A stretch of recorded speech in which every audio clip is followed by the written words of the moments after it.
Empty the chamber on them. And how do you do that? First 6 seconds, put 8 point beat, everything you got. Everything you got. Turn that shit up. Let's go. Welcome to Scoop Order. We are live. It is Wednesday night. It is National Signing Day, which used to be a huge day. It is not a huge day anymore, but we so are bringing you guys the goods. The entire squadron of coaches met with media. A lot of interesting stuff came out of that today. Ryan Day had some really interesting stuff to say. And then there's a lot of the also vanilla that normally comes from these things. But there's some pretty interesting things that we can pick up on, see if you guys picked them on it too. Super excited to talk about that. I'm going to get Nevada Bucks thoughts on some of these issues. And we're going to celebrate a 2023 class that I think is a fantastic class. We've got a lot of really good players. A lot of kids came in early to compete for spring football. And we've got some absolute monsters in the transfer portal that we're super excited about. So we are going to crank this thing up and talk about it. With that being said, as always, we appreciate you guys tuning in, showing up, and showing out. Again, you guys clicking that like button is always huge for us. Clicking subscribe, also huge for us. We are cranking content for you guys nonstop. This is what we do on BuckeyeScoop.com every day, all day. We are just nonstop working on that site, always getting you guys the best inside information in the game for Ohio State football. So we appreciate you guys tuning in. And if you guys are one of the great supporters of Ohio State football, you should do one of the wonderful things and join BuckeyeScoop.com because it is a blast. And we have some of the best people associated with Ohio State University, including people inside the Woody Hayes Athletic Center that belong to our website. So we appreciate you guys, and we would love to have you guys join us on there. Where we are on there 24 hours a day. With that being said, I am going to bring in my good friend, Nevada Buck. Nevada, how are you tonight? I'm doing great. This was, I thought the press conferences today were notable in that there actually was a couple of things that were said that were semi-interesting because typically you don't get that. Typically it's the same pablum that they kind of all the coaches get up there and babble about. You don't have a Mike Leach, or you don't even have an Urban Meyer. Go out there and say stuff that was really truth. It's kind of like in wrestling. They're like, is it a shoot or is it a work? And most of the time it's a work. But I thought today that I thought Ryan Day said a couple of things that he was maybe this is the new Ryan Day. We're getting a little bit more unvarnished, a little bit more direct, and a little bit more honest assessment about things. And I found it enjoyable. I really did. Yeah, I think that you felt some frustration from Ryan. I felt that there was some, he talked about the targeting call in the Georgia game. Obviously, you could see he was visibly angry when he was talking about it. He never really got an answer from the Big Ten crew, the Pac-12 crew, the National Officiating Committee. I mean, they all just basically gave him some mealy mouth pablum, which he was not really appreciative of. Some of the real tea on NIL, which is interesting to see. And again, they literally, I don't know if there's ever been a bigger media gathering in history in terms of having all the coaches, Mark Pantoni. I don't know if they had the janitors out there and the cleaning crew and the chefs, but they were all out there for interviews today. So there was a lot of stuff. Justin Fry said some great stuff. Keenan Bailey and James Laurinaitis. I don't know if there's ever been a GA who got to talk to the media. Surely they never let me talk to the media because they didn't want to hear the truth, which is what I always brought. So they do better than that. But and again, appreciate you guys coming back on here. Sue, Craig, Paul, great seeing you guys. Mike, as always. But Nevada, what was interesting that you heard today at the Ohio State Signing Day Media Day? Well, I think one of the things that I think this is going to be something that's going to get a lot of attention throughout Ohio State land and probably nationally was from a unlikely source was Pantoni coming out with his comment about. I mean, basically, I'm going to paraphrase because I don't have the quote in front of me, and I don't want to say it inaccurately, but it was something to the effect of, "Hey, for kids that are really focused on NIL, on the national kids, that those aren't going to be our focus. That's not really where we're going to spend our time. We're going to refocus more of our energy on Ohio kids and Midwestern kids and kids where NIL isn't the prime, deciding factor." I mean, would you say that's a faithful recounting of his quote there, Kurt? Yeah, I mean, it was kind of eye opening to me that he came that strong with it. But again, it's smart. You don't have infinite resources. Basically, said we'll pull out of national recruiting battles if recruits are really focused on NIL. If that's like their number one thing, then we're going to focus more on regional recruiting, which is the Midwest, Ohio, where kids dream of being Buckeyes, and it's less of a kind of a dart throw in a dark room, essentially. Less of a kind of a dart throw in a dark room, essentially. But yeah, what was your reaction to that when you initially heard that, Nevada? Well, I wrote this on the board, but I really felt like it's kind of a second cousin to the old Jim Tressel quote. We only want to recruit kids who really want to be Buckeyes, and I think for Ohio State, one, it's a recognition of the difficulties of dealing with NIL. And we've talked long and hard about all that, so we don't really need to rehash that. But it's something that culturally Ohio State's just not as good at as these some of these other schools. It's not really culturally something that's consistent with our values and the way we've done things. So I think we've done it reluctantly. We've done it in kind of fits and starts. It's kind of a little bit of a clown show, but we do it because we have to do it. So for Ohio State, I think it's a recognition of, hey, we're not really good at this. Secondly, the type of kids whose primary focus is immediate gratification and dollars up front from NIL, as opposed to long-term development and the larger prize of NFL riches, are probably not the best targets for Ohio State, and culturally not the best fits for the room. So to me, I think it's a perfectly logical thing that Pantone said. People don't like to hear it. I think some people may interpret it as kind of raising the white flag or surrendering some of the stuff. But I just think it's a recognition that Ohio State wants to recruit their types of kids, needs to recruit their types of kids, and generally these things work out for the best anyway. Because I'll just use kids like Tate and Ennis. You don't think Tate and Ennis could have got better NIL deals than they did at Ohio State? Of course they could have. They could have gotten more money elsewhere, but they decided that the most important thing for them is to practice at Ohio State, play at Ohio State, be developed at Ohio State, be coached by Ryan Hartline, and have a chance to go make X $100 million in the NFL as a productive NFL wide receiver. And that's the kind of kids that Ohio State wants, and that's the kids they're going to continue to go after. Yeah, I think that it's with recruiting, you only have so many days, hours, visits. You have budgetary restrictions, so do you really want to waste your time on a kid who might be your dream commitment but has no interest, or is going to cost a fortune in NIL that you don't have? Or do you want to be realistic with it? It's just like any other sales thing. It's like everybody would like to sell to Amazon, and be their lead distributor or whatever, but are you really going to be able to get in there and get that done? Probably not. So you got to go to something more realistic. But I thought what Mark said was something that was kind of common sense. If a kid is strictly about, hey, how big is the bag going to be? You got to pay me and my cousin and my uncle and all this other stuff. Like, that kid probably isn't going to go to Ohio State. And if he does come here, there's a chance that he might have an entitled, somewhat toxic attitude.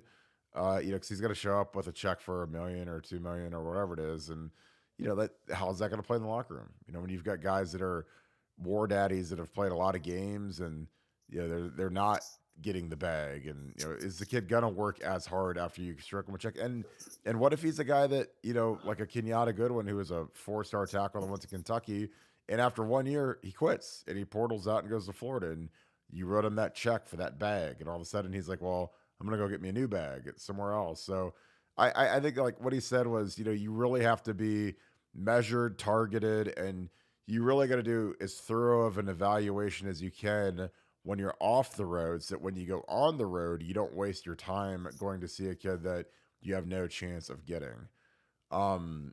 Anything to rebut on that, Nevada? Do you agree with that? Do you disagree with that? Your thoughts on on my little spiel on NIL? No, and the thing is, like, I'm not a Pantone apologist, or I'm neither a fanboy of Marks or a detractor of Marks, but when he's right, he's right. And I thought he was right. I thought he was spot on in terms of what he was saying today, and actually, I liked it. It was one of the thing. It was one of the most refreshing things that I've seen in a while, because I'm like, that makes a heck of a lot of sense. I think it's the exact right approach for Ohio State. And I think that kind of, as you said, you've only got finite amount of resources. People don't realize that. They think it's like, oh, let's cast a wide net and let's talk to 400 kids and try to develop relationships. The reality is you can't. You just can't do it. You just physically can't do that. So you've got to target your firepower where it's the highest and best use of your intellectual capital and your emotional capital and your financial capital and otherwise. So I thought it was a great comment. I thought it was spot on, and I really liked it. Yeah, I totally agree. We're gonna take some questions early here. We didn't take many last show, so this one we're gonna be grinding on the questions. Kirk, who wins the center job? So this was real interesting today. So Ryan Day revealed something that I suspected pretty highly, just because I know Justin Fry really well, that they're going to keep Donnie Jackson at left guard and keep Matt Jones at right guard. Left tackle day one likely going to be Zen. Right tackle likely going to be our guy Josh Fryer. Center, interesting. It's going to be Cutler. It's going to be the kid from Wisconsin. There's going to be a couple guys that are going to be rotating through there. Jacob James is out for spring, which is something that I was personally very disappointed. Hinsman is the kid from Wisconsin. I apologize. So it's going to be kind of a two-man show. I can't imagine that Matt Jones won't take any snaps at center. Just because, I assumed with Enoch coming back that it just made sense to slide Matt into center, put Enoch at guard where he started the Michigan game at guard. And then you put Matt at center where he's played center. He's a 6-year guy. Like, if you put a gun to my head, I'd be putting Enoch at guard and putting Matt at center for day one. But, according to Ryan Day, and again, this can change on a dime. So this is like the initial draw up of what they're going to do. But, when we got to the 2021 team, there wasn't a single snap in spring where you had Thayer Munford playing left guard. That was a total switcheroo when they got into training camp and they said, you know what, DeJuan's playing really good. We got to figure out how to get him in here. And they went to Thayer and said, hey, Thayer, do you want to play left guard for us? And Thayer did one of the most selfless things I've ever seen. He went from playing left tackle, where he was really good, to play left guard, which is a total different skill set, different world.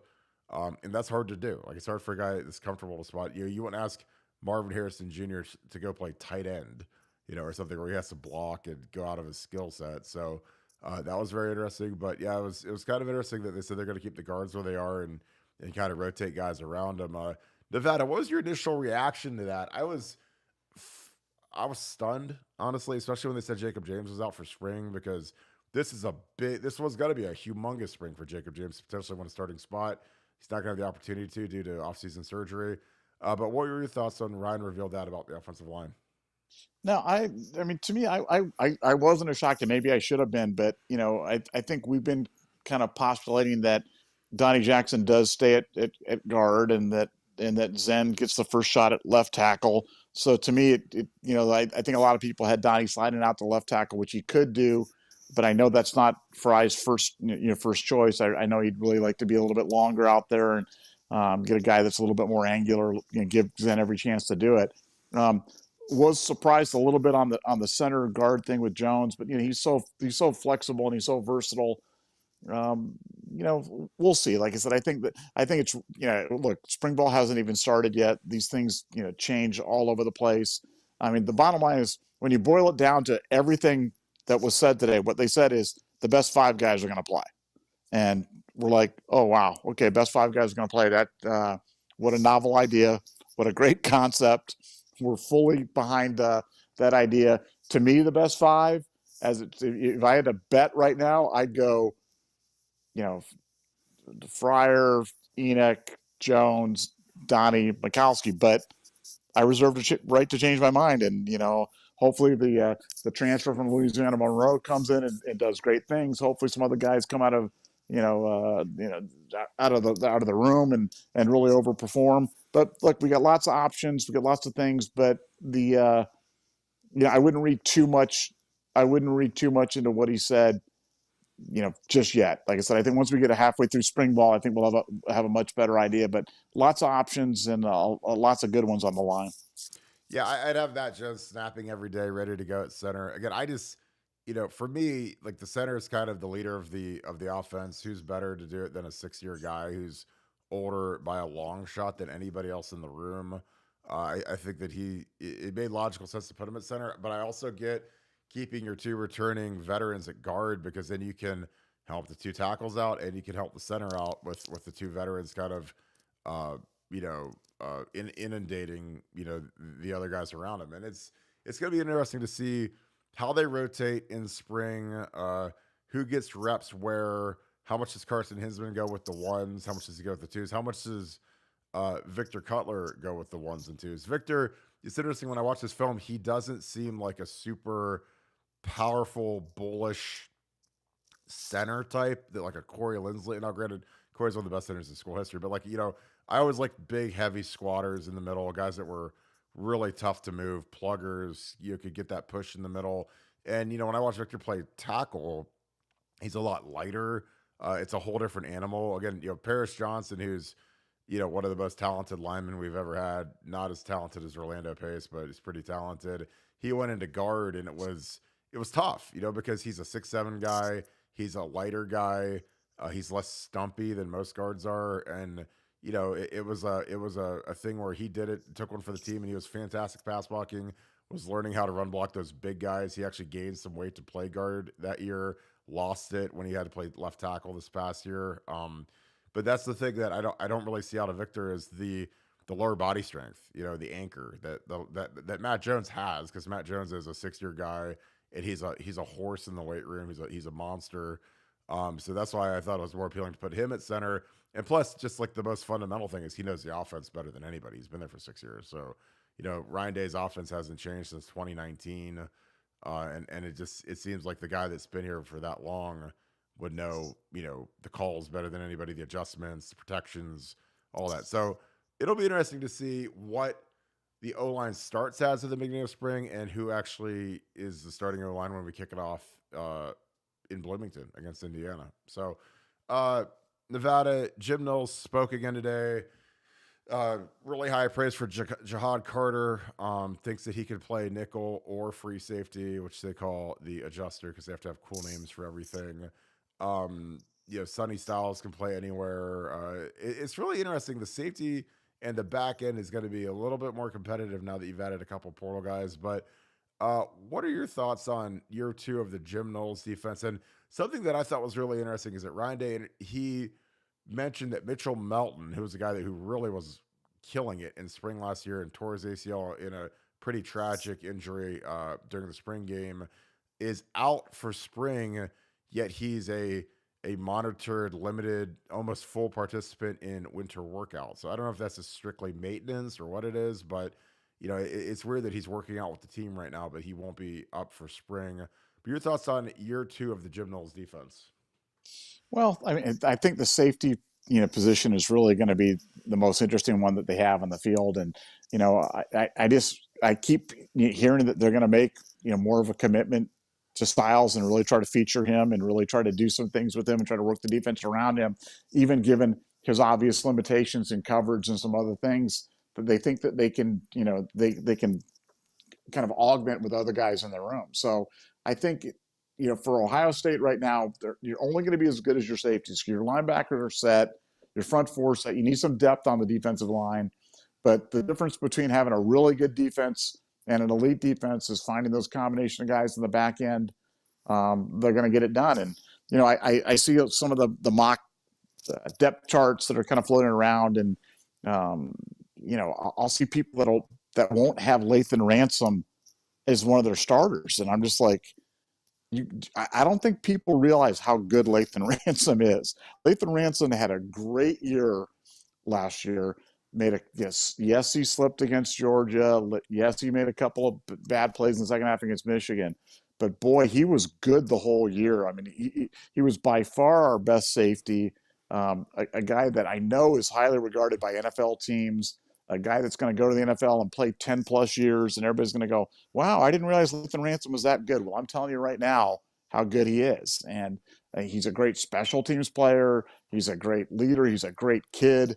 And boy, I think he's going to be a linchpin for the defense next year, let alone not even a starter. So like I said, if you're filling out your depth charts, your little Ohio State depth chart thing, make sure that you write Lathan Ransom in, but write him in pen, and then go over it with like permanent ink or something like that, because he's definitely a starter. He's one of your stalwarts, and I wouldn't be surprised at all if he's in the mix for some sort of postseason accolades next year. I think he's that good.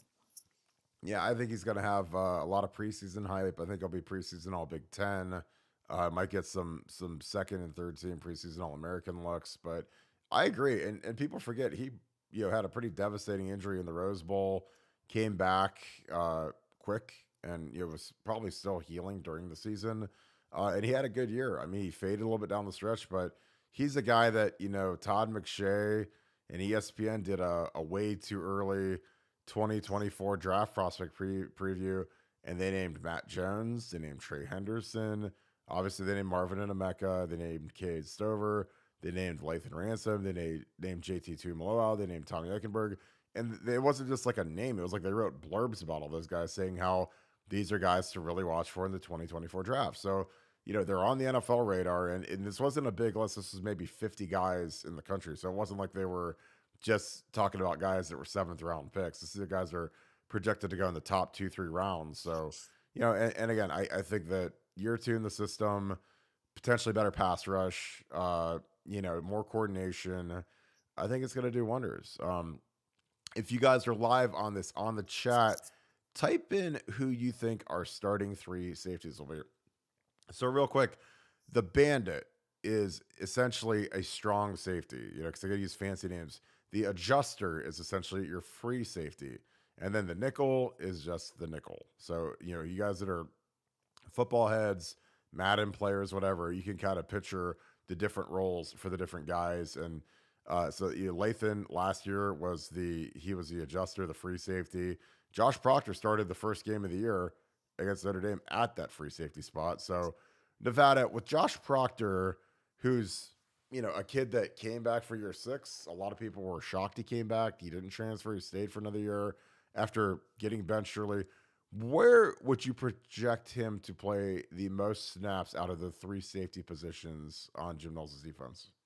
Well, I mean, I'd have him at the adjuster, but I think he could play. He could play any of them. I mean, he could play the Bandit as well. But I think he's a guy that you want to put in a high impact position. He's the guy that can create those turnovers. And we talked about the Ohio State defense last year and what was kind of lacking, and it was sacks and turnovers and those kind of big game changing plays. And we just didn't have enough of them. And a guy like Josh Proctor is a guy that can deliver them for you. And sure, he may miss a tackle or maybe out of position here or may freelance there, but I think it's worth the trade-off with him. I think he's, you put him in that position and he has a little bit more freedom to freelance and do some things. But look, we've got like you've got Jihad Carter, you've got Sonny Stokes, you've got Lathan Ransom. I mean, Kai Stokes. You got Sonny Stokes is your favorite. Sonny Styles, Sonny Styles, Kai Stokes, Lathan Ransom. I mean, you've got a bunch of guys that are gonna have to play, and if they're not playing, they're gonna be leaving it. The thing about Josh though was, I mean, he had to have some assurance. I mean, he's a 6-year guy. For him coming back, and he said, for this was be his final rodeo, he has to know that he's got a role on the field. That's why I can't imagine that he comes back for a 6th year and then sits. That just doesn't make any sense to me. Seen weirder things happen, but I'll just start calling him Josh Stokes from now on. That'll cover all 3 guys. Josh Kai Stokes, I love it. I agree with Proctor. Like, he's got to have a role prescribed to him. I'm sure he sat down with Jim Knowles. I'm sure he sat down with Perry Eliano and kind of said, hey, where did it go wrong? What happened? Because again, Taraj Mitchell is a guy that, last year in 2021, he was a starter. He was a captain, and then he got benched. And it's like around Ohio State, man, it's like you don't ever want to get benched. Because if you get benched and the guy behind you plays well, all of a sudden your services are no longer needed and you're going to be watching for this year. So there's nothing worse than when you're a captain at Ohio State and you get benched and you're just kind of watching, So Taraj just took off, went to Florida. Again, I don't fault anybody for leaving if they're not going to play. And, Bill Green projected he'd go to Florida. And I think a lot of people in the Woody Hayes projected that he was going to go to Florida or elsewhere or somewhere where he would be guaranteed to start. And then kind of at the 11th hour, he decided to stay.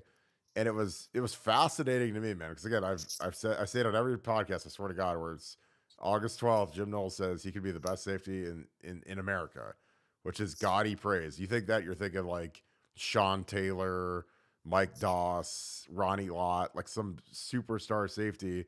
And after one play, he got benched for the rest. So I mean, there was some disconnect that was strange, and I didn't really understand.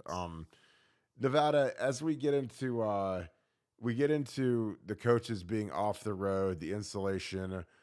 One of the questions that Ryan Day was poised today was, what are the gyrations going to be in terms of play calling in the spring? How are you going to work it? And Ryan Day did we're going to get a lot of game situations, which means they're probably going to go over to the stadium a lot, put Brian Hartline up in the press box, have him actually try to manage a game, call a practice. I think you got to do that a couple times. You probably don't have to do that every time. A lot of times you just call the plays from the field. But do you think, you know, by game one, Brian Hartline will be ready to go? And do you think there will be any reticence in Ryan Day's thought process and that, man, I really shouldn't have given that up because I'm really good at calling the plays? Yeah, I think there's definitely going to be, there's definitely going to be some pushback there. But I mean, the reality is, I mean, they're committed to it. They're committed to it, and they're going to do it, and they have to do it. They know they have to do it, and it's not like Brian's going to go up there and Ryan's going to be like, okay, Brian, you're going to be the offensive coordinator. You're going to call the plays. You're going to be off the sidelines. You're not coaching the guys. Go up to the booth, and then you go up there and they just disconnects the walkie-talkie and doesn't talk to him the whole time. You know what I'm saying? Like he's going to be calling the plays, and I think it's just a question of how many times does he get overruled? How many times does Ryan Day chime in?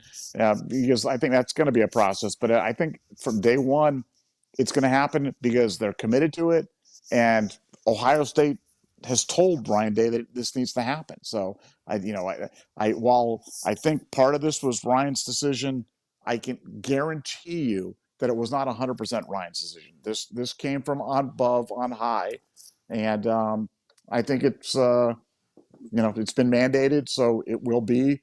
And I think it'll be to the benefit of Ohio State because you're really going to get the best of both worlds, which is another perspective from Ryan, and it's not like Ryan Day's gone. So it's going to be different, but I think it's going to be even better. Do you think there will ever be a point where Ryan Day will resume being the play caller at Ohio State, the primary play caller? No, I think I think they're done with that. I think they're done with that. I think that they don't think it's a good idea. Um, now if Gene Smith changes and Jebediah Day comes in as the new AD or something like that, and he says, Ryan, let's go. I want the play calling back. And I mean, yeah, if there's a complete regime change and Brian Hartline's gone and there's chaos and fighting in the streets, then yeah, that could happen. But I think under this current regime, under this current set of circumstances, Ohio State does not want the head coach calling the plays. Fair enough. Yeah, I think it's I'm kind of torn on this one. And again, I get that Ryan Day has to be more of a head coach. He needs to be less of a coordinator, less of a play caller. He needs to manage both sides of the ball, especially when the defense, you know, needs him. There's times where he's got to be on both sides of the headset. The head coach is the only guy that has the channel to offense and defense, and it's for a reason, so that he can communicate with them. See where they're feeling, how what are they doing, what they need to do. Do you feel like you can stop them? Okay, we're gonna go for it on fourth down here, so just get your group ready to go. As opposed to just walk around calling the plays. And again, calling the plays is what got him the head coaching job. He was a fantastic play caller, really revolutionized the passing, the throw game at Ohio State with Dwayne Haskins and JT Barrett really in 17. But I think it's going to be interesting to see Brian Hartline's progression. I think Brian is going to have to really get fluid with the running game. He's going to have to really know protections better than he ever has because it's a big leap to go from a position coach, especially when you're a wide receivers coach, to being a coordinator. Like when I look back at being an O-line guy, it's like, I didn't really care about what the receivers were doing because I was so focused on blocking. So, Brian Hartline is a technician, a technical guy. and he doesn't really care what the O line does because he's got to make sure that Marvin Harrison is coached up on his releases and his top ends and all the little nifty things that you have to do as a wide receiver.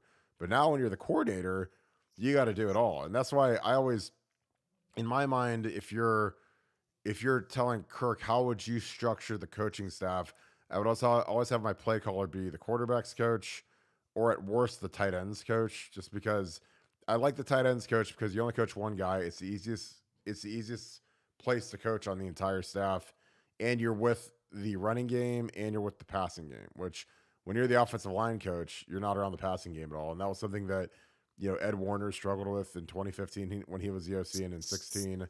And when you're a receivers coach, you're not really with the running game. Like when they're doing inside run drill, you're down with the receivers and doing one-on-ones versus the secondary. So I think that Brian's going to have to learn how to leave those receivers behind and leave them with Keenan Bailey or leave them with Ryan or whoever and go down and watch inside run to see what's functioning, what looks good, what the offensive linemen like to run, because he's got to learn that. And he's got to get a feeling for what is successful in terms of our offensive chemistry and our offensive team. So that's something that's going to be difficult for him because, again, when you're so focused on making your receivers the best receivers in the country, you're going to have to, trust somebody else to do. You're going to have to trust Keenan Bailey to take them with the tight ends and go do one-on-ones, down at the other end. And you're going to have to go watch inside runs. So that's something that he's going to have to adjust to, and it's something he's never really had to do.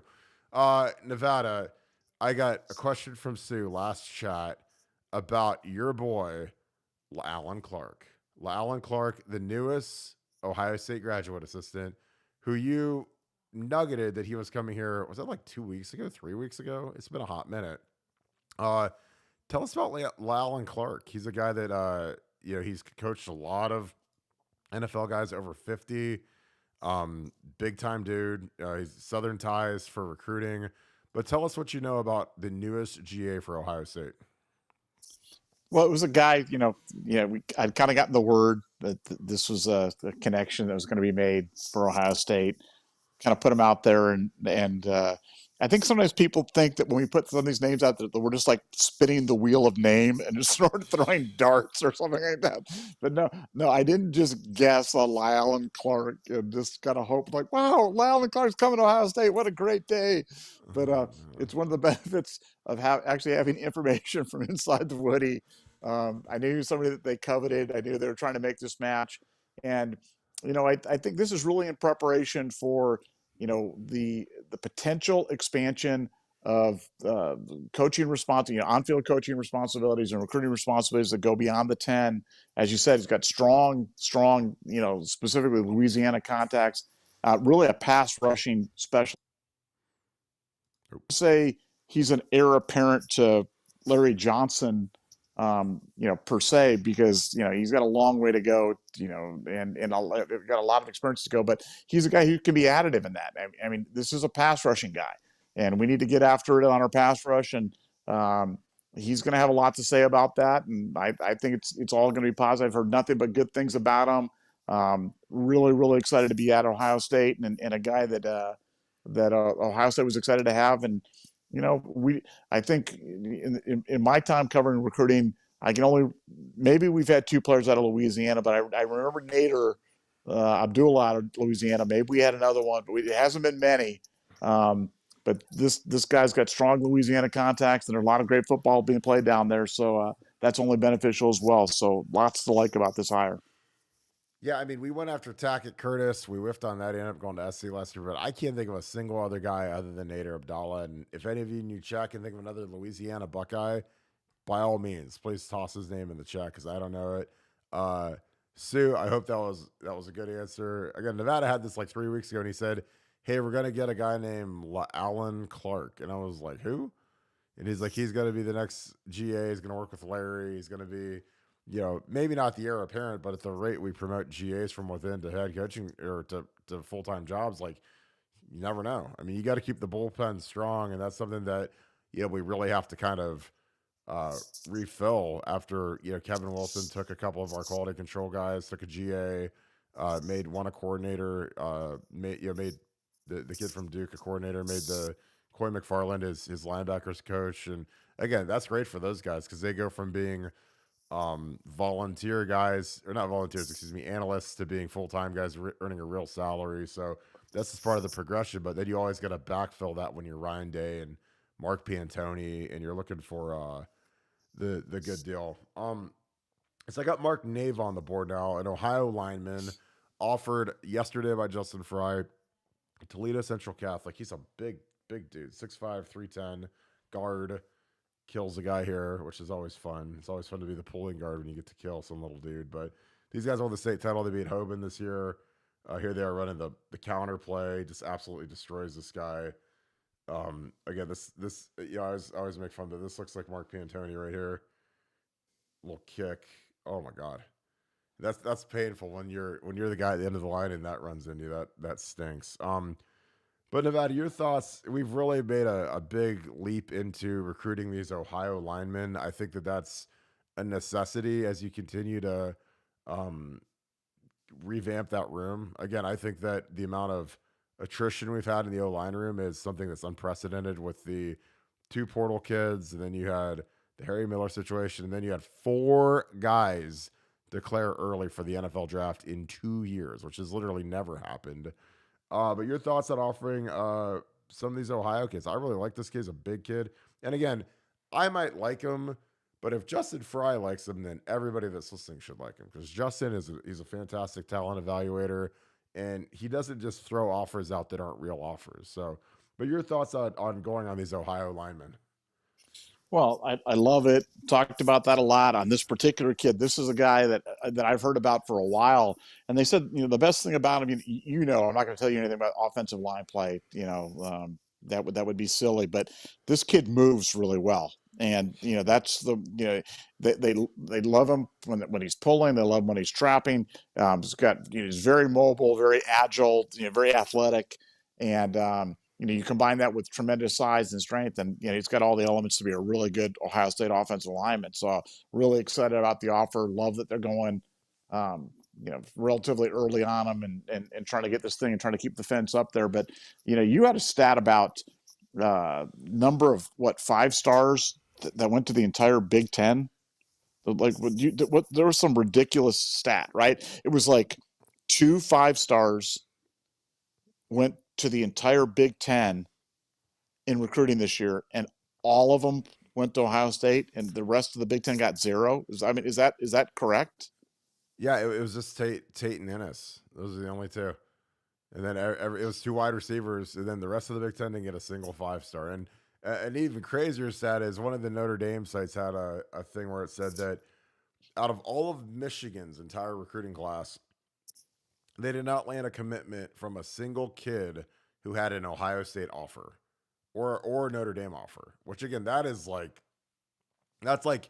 Michigan State level recruiting. Like, I mean, I remember when we would play Michigan State, they wouldn't have a single guy on their roster that had an Ohio State offer.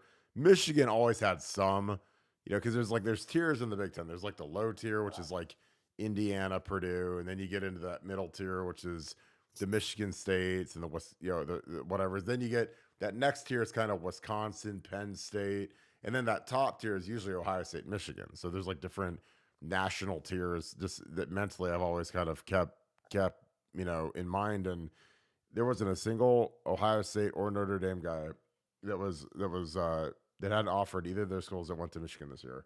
But yeah, but only 2 5-stars in the Big Ten. Was that shocking to you when I told you that, Nevada? Yeah, it's a shocking stat, and it puts there's so many different subsegments about that. What does it say about the talent level in the Big Ten relative to Ohio State? What does it talk about the distribution of talent nationally? Then when you bring it down to position groups, when you say there was only 2 5-stars recruited in the entire Big Ten, and then you talk about offensive line recruiting and the fact that the much maligned stud was able to recruit a 5-star offensive lineman in 5 straight recruiting cycles. I mean, it puts so many different things in perspective about, wow, times are changing, things are changing, narratives are changing. It's hard to get these 5-stars, and especially in the age of NIL. If these kids aren't from Ohio, we've talked about recruiting being a local business. If a 5-star is not from Ohio, I mean, the fact that Brian Hartline was able to go down to Florida and get Tate and Ennis, I mean, that's big time.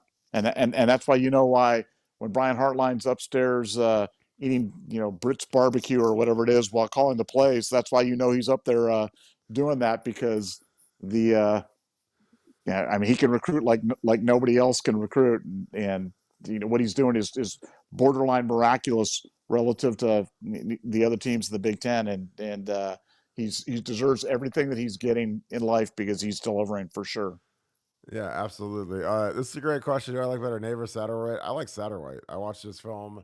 Satterwhite has a Bama offer from Eric Wolford, who's a guy who's from, he coached at Youngstown State. He's at Kentucky.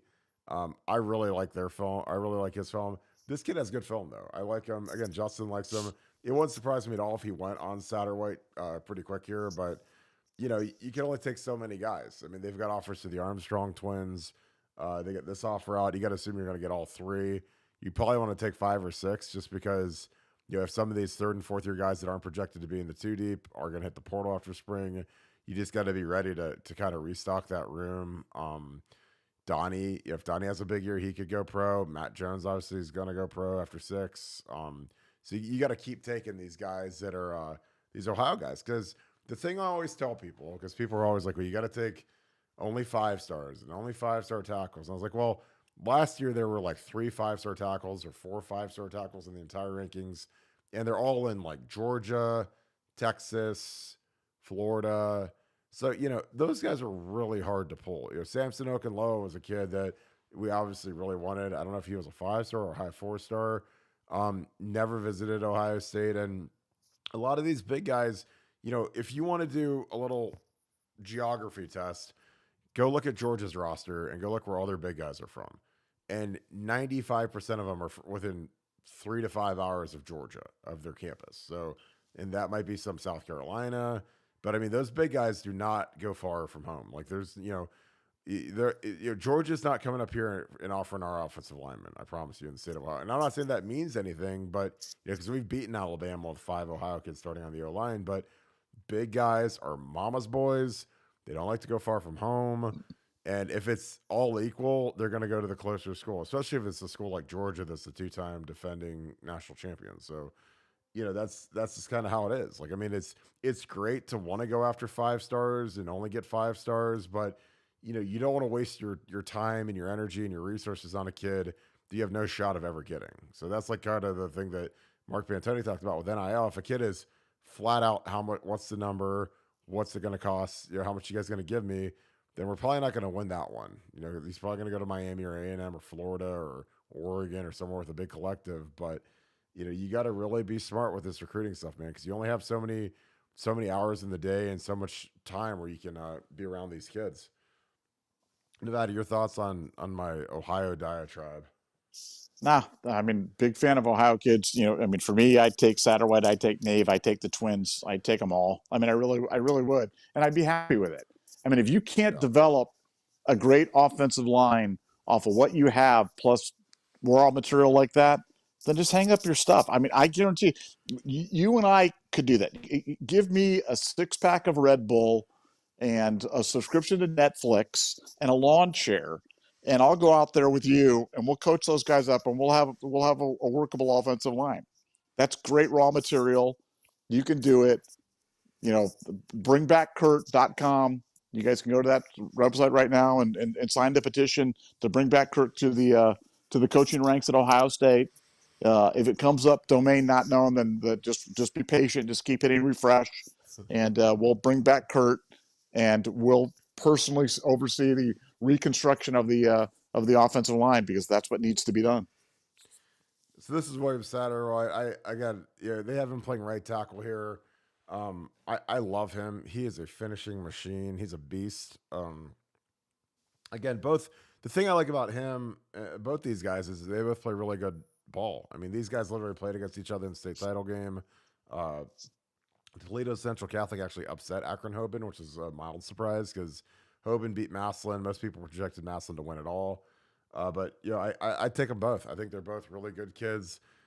This kid's a nasty kid. He moves really well, really fluid. I love watching Akron Hoban's film because they play literally, it's like the beasts of the East. They play Ignatius, St. Ed's. I mean, after you get through the first 3 games where they're like these prep schools, it's like the who's who of the murderers row of college or of high school football in Northeast Ohio. So, and then you get into the playoffs and they're playing, you play Massillon, Washington, they play Toledo Central Catholic, big time schools. So I love watching their film because you're not watching them against turds. But this kid is super light on his feet.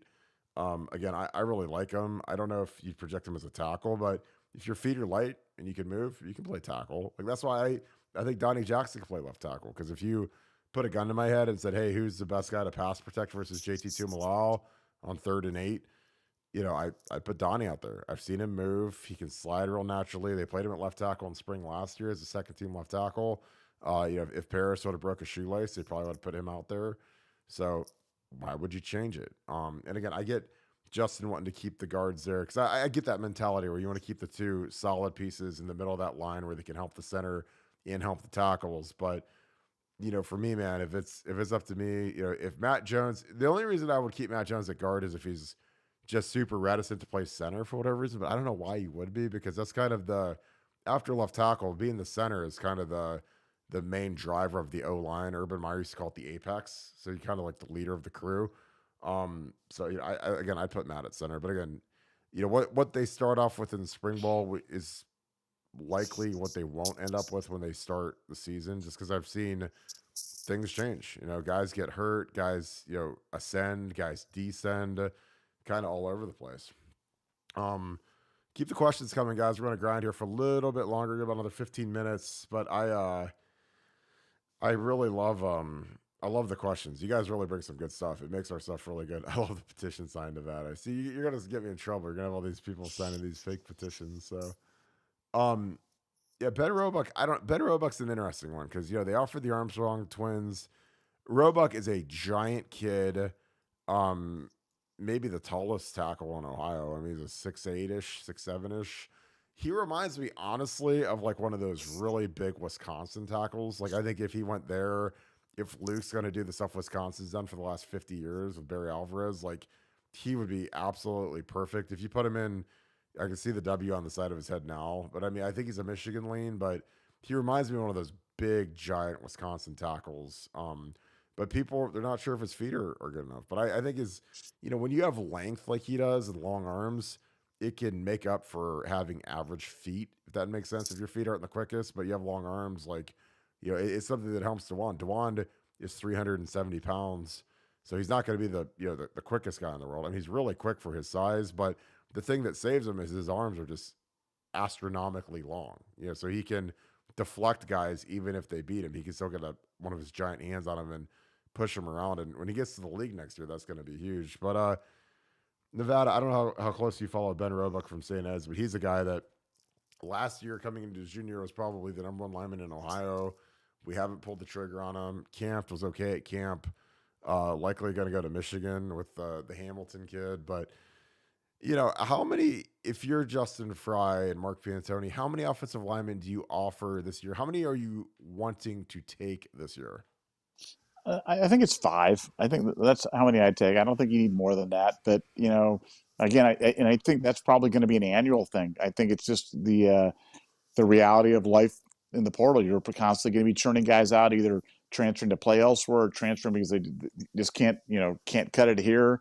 And you're going to be constantly moving people through that room. So, no position on the field plays more guys at one time than the offensive line. You've got 5 guys playing at one time on the offensive line. So you need to have bodies that are rotating through there, and you churn out your bottom 2 or 3 every year. Add a couple new guys on top of that. You're in that 4 or 5 range, and bang, there you go. But as Roebuck, yeah, I think it's probably Michigan or Minnesota. I can see him with that M on his helmet as well, and I'm sure he'll do well there. Like you said, if Ohio State goes on him, I'd be excited because I think any of these Ohio kids are good enough. We've talked about this a million times, but nobody thought Darryl Baldwin. I mean, the guy got more garbage than Darryl Baldwin, and he ended up starting at right tackle on a national championship team. So you're not going to tell me on any of these guys, oh, it's impossible. We'll never beat Team X with this guy playing offensive line for. I don't believe we won with Darryl Baldwin. We won with Jacoby Boren. We can win with I'm not saying whomever at thing, but you give me you bring me 3 or 4 or 5 big time Ohio kids every year. I will put a national championship worthy offensive line out there. I assure you that can be done. It has been done, and we just got to find the right kids. And if Fry offers them, then he definitely feels like they're the right kids, and I'm all in on that. Jonathan Wells, J-Dub, was from Louisiana. That's a great call. Appreciate that. Sue, quick question. Nevada, the lack of 5 stars to the Big Ten, just a reflection of our conference being unwilling to pay like the others do, or is it just a reflection of the population? Your thoughts? I think it's yes and yes. I think it's just you know, when NIL came, I was one of the first people and one of the lone voices that came out and said, I really see the opportunities for this thing to turn out to be not quite what we thought this is going to be. And boy, I would just get shouted down, man. I would get shouted, "Oh no, wake me when Texas A&M does really well!" And I'm like, "No, you're missing the point. The point is, it's going to change the dynamics of recruiting. It's going to change everything from comfort in relationships to comfort in relationships and dollars. And it's going to be used for evil and not for good. It's not just going to be guys getting a local endorsement deal from Rowley's Hamburgers. It's going to be used to recruit. It's going to be used to recruit high school kids. It's going to be used to recruit transfer kids. So, I, I think it's a direct reflection of it's never been culturally part of the deal in the Big Ten for any of the schools to really be out there. We've never had an Ole Miss of the Big Ten that was just a rogue school out there buying players left and right or doing any of that. And then you've got the population switch and where's the best football being played. Before Ohio would be right up there on the list with Texas and California and Florida. Now it's switched. Now it's like you said, Georgia's playing some of the best ball. Louisiana's playing some of the best ball. And Ohio's slipped a little bit. So and the other schools really, from a national standpoint, I mean, Michigan doesn't put out anybody, barely anyone. Iowa, maybe one kid every 5-10 years.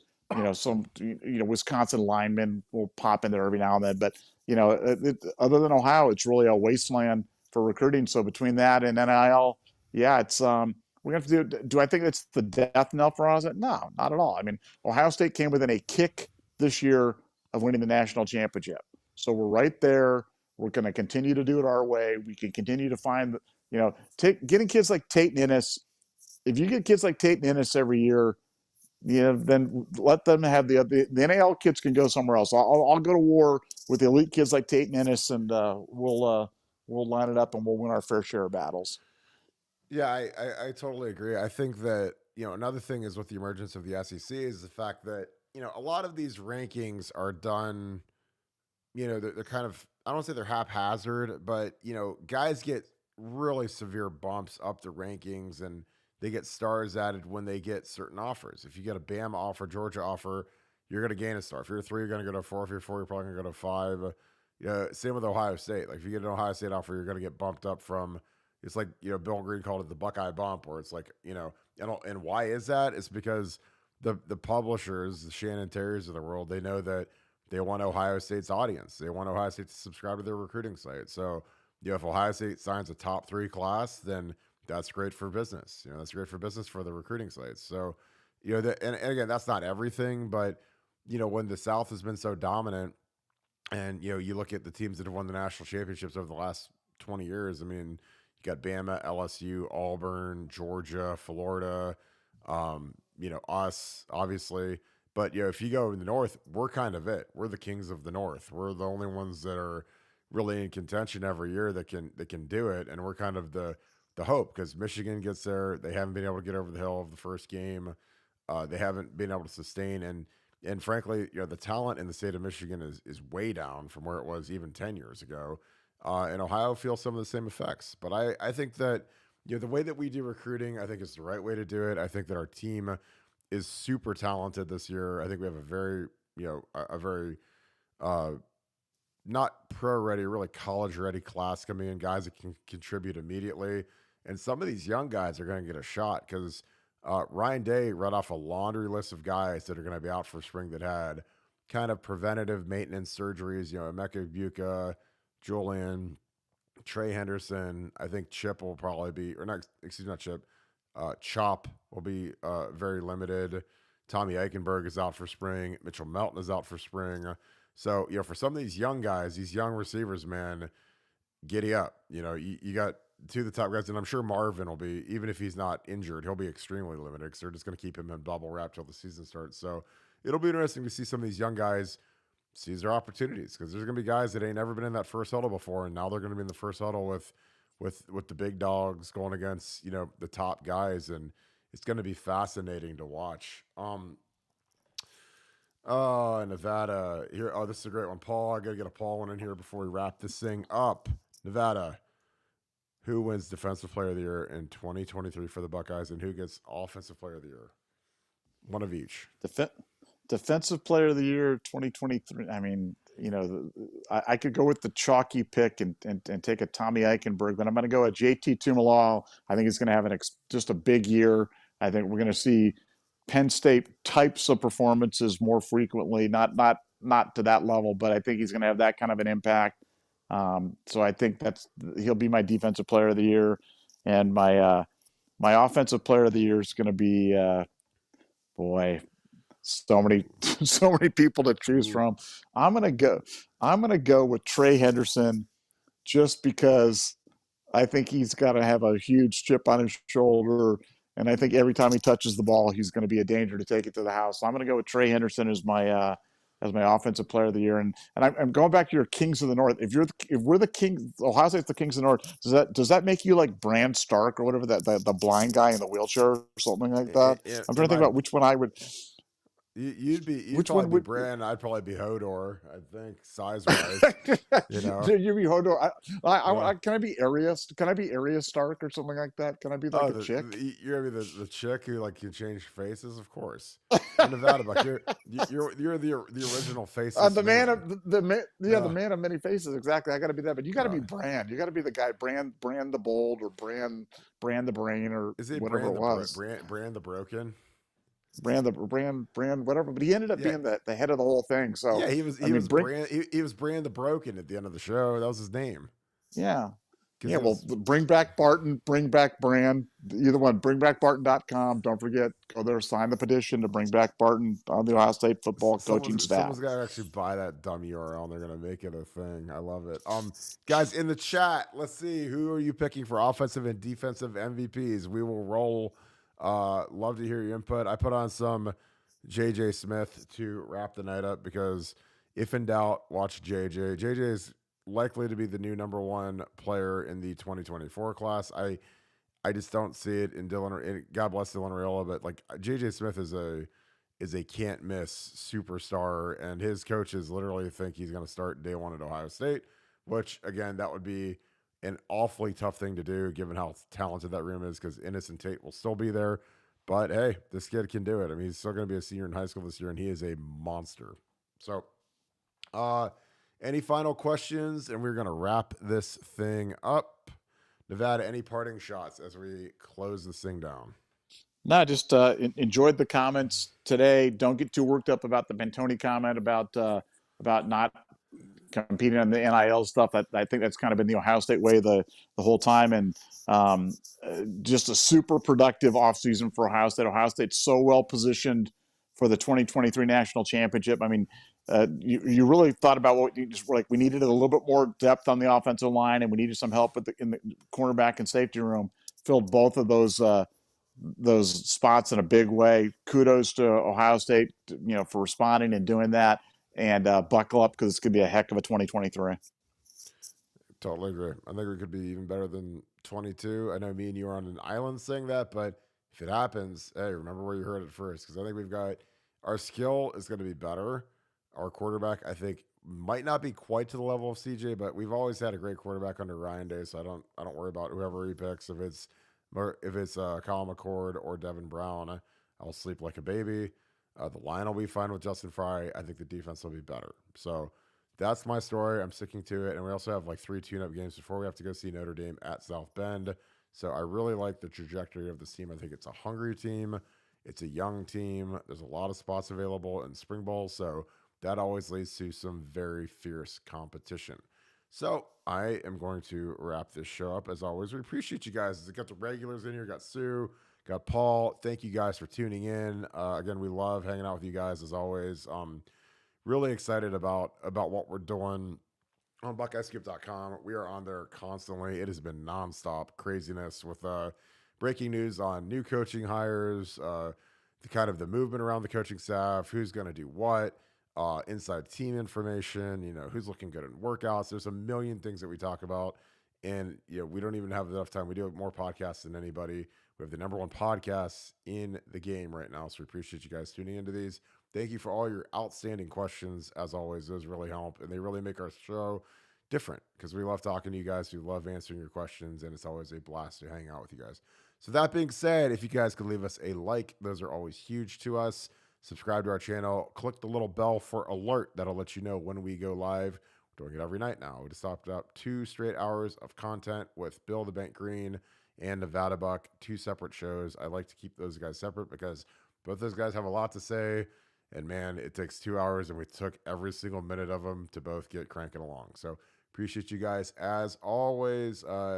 See you on BuckeyeScoop.com. If you guys are on Apple or Spotify, Apple Podcasts or Spotify, leave us that 5-star review. Those are huge for us. Thank you so much. If you haven't subscribed there, subscribe there. Every little bit helps.